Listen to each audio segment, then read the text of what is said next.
Hi there. I'm Christopher Webb, an engineer on the machine learning research team, and I'm excited to talk to you about a new way to use the Foundation Models framework. We previously introduced the Foundation Models framework to give you access to Apple's on-device language model. And now we're opening up the framework to work with nearly any LLM, local or server-based. This allows anyone from large companies to individual developers to easily build their own model integration on top of the framework. The on-device system language model has been rebuilt from the ground up. It's smarter, better at instruction following, and accepts images directly in your prompts. Beyond the system model, we've added 3 more options. Private cloud compute brings you the model behind many Apple Intelligence features. Now with reasoning, a 32,000 token context window, and the privacy guarantees you'd expect. Core AI lets you run local models efficiently and take advantage of the A&E. And MLX unlocks the thousands of models available via the MLX community on Hugging Face. And because these are built on top of a brand new public protocol, developers can bring frontier AI models into their apps using the same framework. Anthropic and Google will soon extend the Foundation Models framework with Swift packages of their own, making state-of-the-art Claude and Gemini models available to all Swift developers. Whichever model you use, Apple's, yours, or the community's, you call them the same way, because every model conforms to the language model protocol. For app developers, I'll show you how to call any of these models through the same familiar API. And for model providers, I'll walk you through how to create a language model package of your own. But first, let me show you a preview of how easy it is to use. Here's our on-device foundation model. Create it, pass it into a session, and call the respond function. And there are even more model options. If you need more horsepower, try private cloud compute. Just swap the model. If you want to ship your own model, just point Core AI at your resources. And if you want to try the latest open source models, simply pass in a model ID and let the framework handle the rest. And using a model built on top of the language model protocol means you get access to all kinds of great foundation model features like dynamic profiles. For an overview of everything we're adding, check out what's new in the Foundation Models framework. The reason it's possible to swap out models so easily is that every language model honors the same protocol. The system language model, PCC, Core AI, MLX, and those built by the community. If you're a model provider, you should join the fun. Let me show you how. There are 4 steps to bring your model into the framework. We'll start with packaging. A well-crafted Swift package makes it easy for developers to get started. Then you implement the protocol by defining the types that describe your model and the executor that runs it. Next, we'll talk about how to implement authentication for server-based models, including some best practices. And finally, customization. If you need to tailor the protocol's building blocks to meet your needs, you can do that, from attaching response metadata all the way to defining entirely new modalities. First up, packaging. We recommend using Swift Package Manager so that developers can simply add your package as a dependency of their app. We'll cover how to set up package.swift and how to publish a release. An important consideration is which platforms you'll want to support. Foundation Models supports iOS, macOS, visionOS, and watchOS, allowing developers to create a variety of experiences, and we recommend you try to do the same. And because the Foundation Models framework is being released as open source, your package could also be useful to developers who deploy Swift on their servers, so consider supporting Linux too. Third, your dependencies. Every dependency translates to bytes that a developer ships to their users. Carefully consider what dependencies are linked by your package. Publishing your package is as easy as creating a Git tag. Swift Package Manager is decentralized, so your repo URL is your distribution channel. Developers can paste the URL into Xcode and start integrating your model into their apps. For more, see Creating Swift Packages. With the package in place, we move on to the protocol. The protocol is the bridge between your model and the Foundation Models framework. The protocol has 2 key pieces. The first is language model. It describes the model to the framework. It declares what the model can do through capabilities, and provides the configuration the framework needs to set up the model's executor. The second piece is LanguageModelExecutor, where the work happens. It has an initializer that takes a configuration, a pre-warm function for preparing resources ahead of the first request, and a respond function that streams generation back to the session. The configuration is what links the two types. The model provides it, and the framework uses it to construct the executor. Now you've seen the protocol in code, let's build an intuition for how the model's configuration links it to the executor. Each session holds an executor store. When Model 1 arrives, the framework checks the store using the model's configuration, but there's no matching executor. So, the LanguageModelSession creates a new executor and stores it.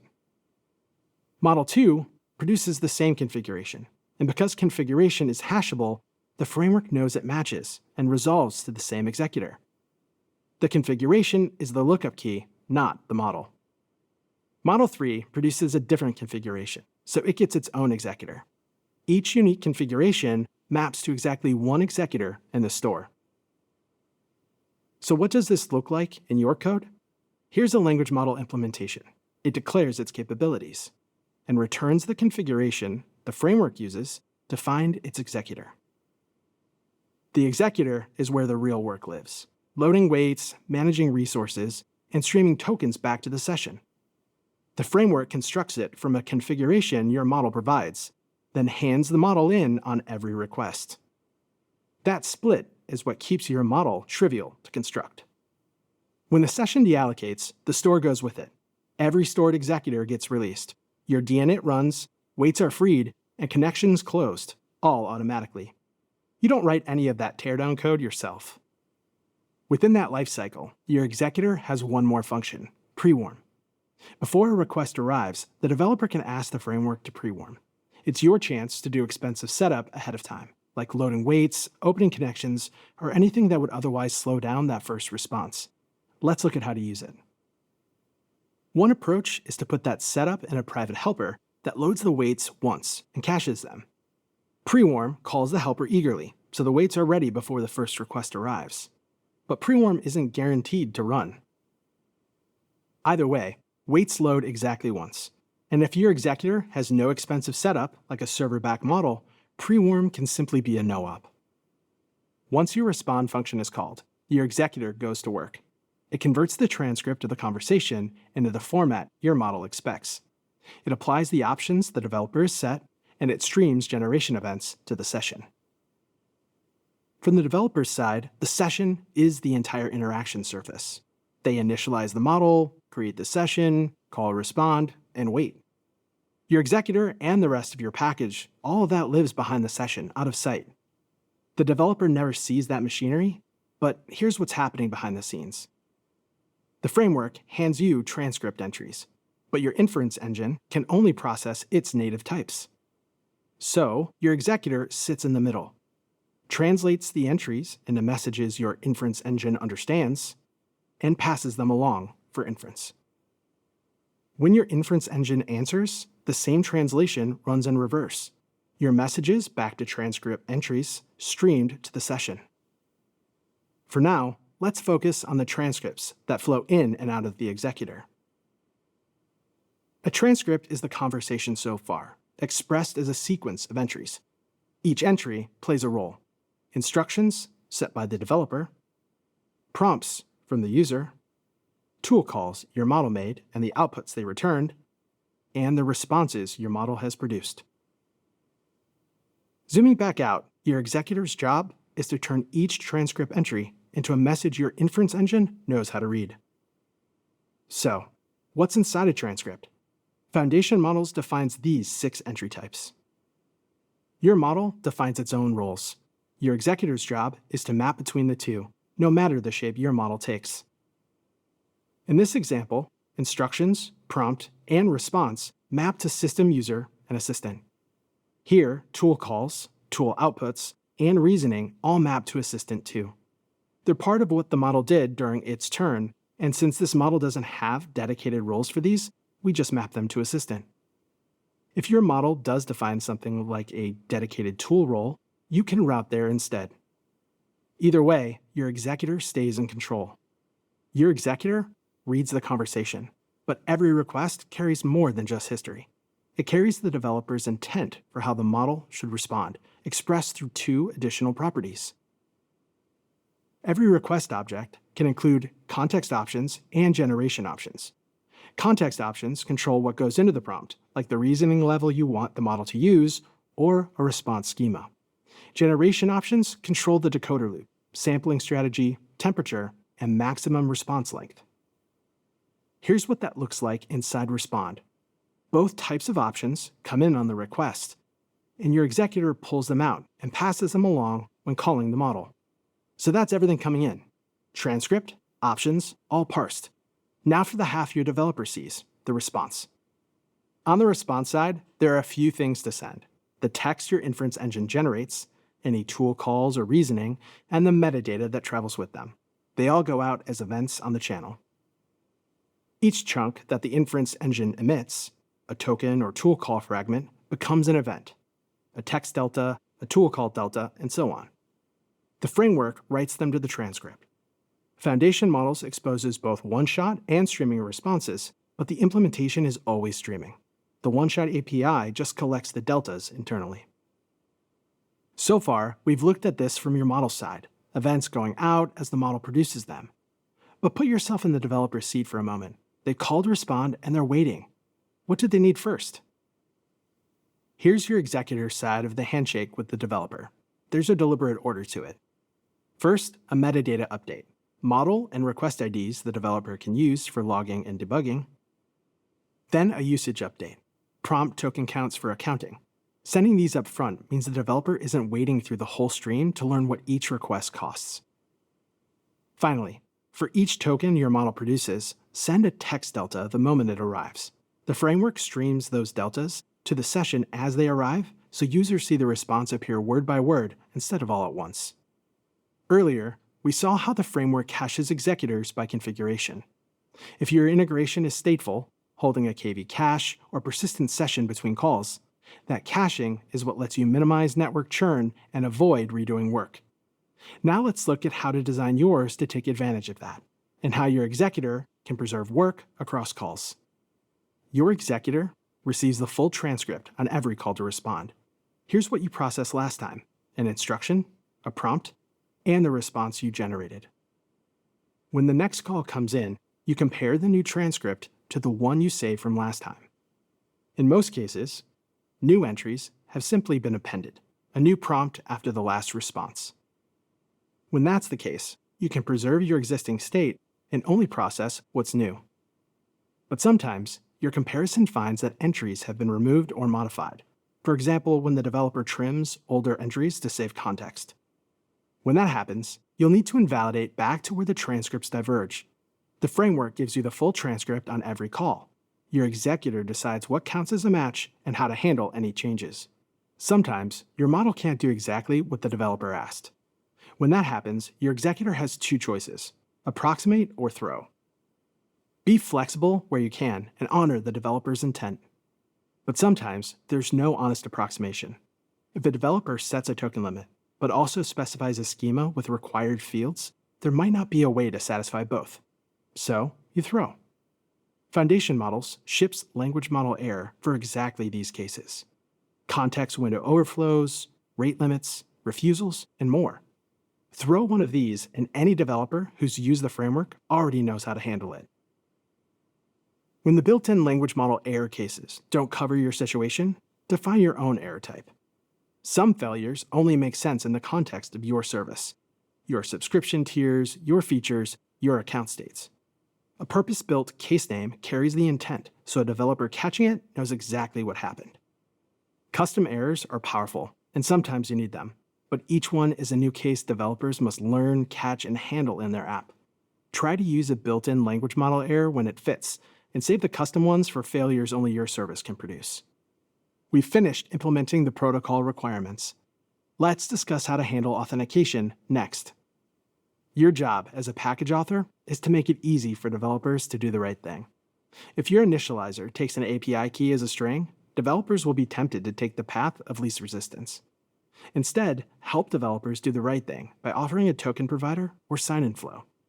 And if your package fetches access tokens on behalf of developers, make sure to persist them securely using Keychain. Credential handling is only half the story. Device attestation is the other half. If you're shipping a cloud-based language model package, this is worth a deep look. This related session walks through verifying the device, catching tampered builds, signing payloads, and using Apple's fraud signal to keep bad traffic off your service. Check it out and secure your apps with AppAttest. You've packaged your model, implemented the protocol, and handled authentication. That means you've got a solid package for your language model with all the fundamentals covered. Now it's time to differentiate. The protocol gives you room to shape LanguageModelSession around the abilities only your model offers. Response metadata is a lightweight option to attach additional information to your responses and give developers clear ways to access it.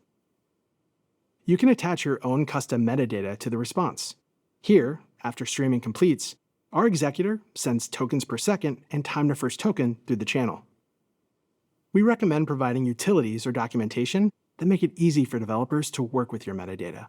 Clear keys, typed accessors, whatever makes sense. Underneath, metadata is just a dictionary. It can contain strings, numbers, and other built-in types. But in some cases, you may need something more flexible. Custom segments are the answer. You'll define a new segment type, receive it in your executor, and stream results back through the same channel. And the developer never has to leave LanguageModelSession to use them. Custom segment types let you extend the protocol. When a new modality comes along, audio, video, whatever's next, developers have a type-structured way to send that data to your model. Here's how it works. First, you'll define a type that conforms to custom segment. Because custom segments are required to be prompt representable, developers can pass it directly in their prompts, just like text. In your executor, you'll receive this as a custom segment in the transcript, alongside the text entries you're already handling. When your model responds, you emit the result back through the channel as a custom segment update. The segment ID controls whether you're adding a new segment or updating one you've already started streaming. This gives you full control over how results stream into the app. With custom segments in hand, there's one more thing worth calling out, a recommendation for server-side tools. Server-side tools are capabilities your model runs on its own, like web search, code execution, or image generation. The model invokes them, the server runs them, and your executor watches the results stream in. We'll walk through 3 levels of detail, each surfacing more of the tool's work, using web search as an example. Server-side tools are named type values on your model. The developer constructs the model with the tools they want, and your executor receives them through the model on every request, the same way it receives every other capability the model declares. First, the simplest pattern. Run the tool privately and stream only the answer back. The tool grounds the model's response, but its work stays inside your executor. Each text delta you append gets streamed into the transcript by the framework, with no trace of the tool that produced it. In addition to grounding the answer on the tool's output, you can also attach additional metadata to the response.